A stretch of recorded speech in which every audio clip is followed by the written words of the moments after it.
This is Billie. Billie is my puppy dog, and today we're going to be showing you how to do muzzle training and how muzzle training can actually be super beneficial for you, for your dog, for your vet. There's many situations in which we might need to use a muzzle. Billie had some hip dysplasia when she was young and she needed to have surgeries at specialist vets. And because her hips were painful, she didn't really like them touched and she could get a bit growly, and to keep everybody safe, I decided that we would do some muzzle training with her, and she now loves having her muzzle on. So we'll show you today the steps that we went through to get her to wear her muzzle.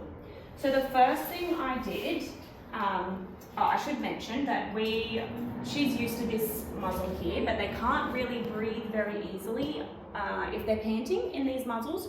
So what we actually recommend is a basket muzzle like this, where they can pant if they need to.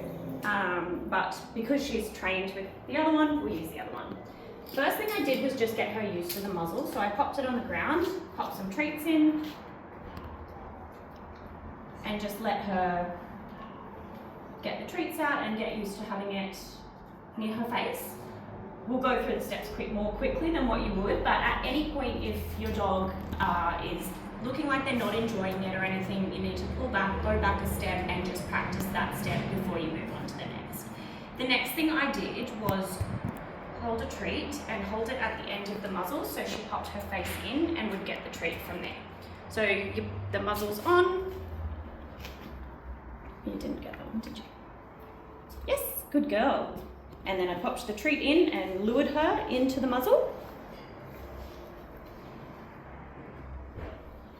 Lured her in. And then back. And then from that point, once she was used to it, I would just go muzzle. And she would stick her head in, and then I would say, yes, good girl. And just give her the treat. Muzzle. Good girl. From this point, you say muzzle and just practice doing it up. Yes, good girl. Muzzle.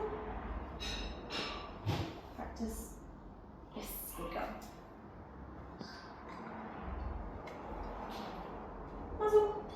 And then you can just clip the muzzle on. Make sure it's a good fit. This one's a bit big for her because she's not used to it. And then from there you can actually treat them, if you can, through the muzzle, just so that wearing it is not super scary for them. She's just more worried that she can't eat as quickly as she can without it, which is why the basket muzzles are good. Yes, good girl. Good job. The basket muzzles are really good because you can actually use the end and spread some peanut butter, cream cheese, wet food, things like that in there, and they can lick it and it lasts them a little bit longer, excuse me. So yeah, that's why we recommend those ones. Oh, good girl.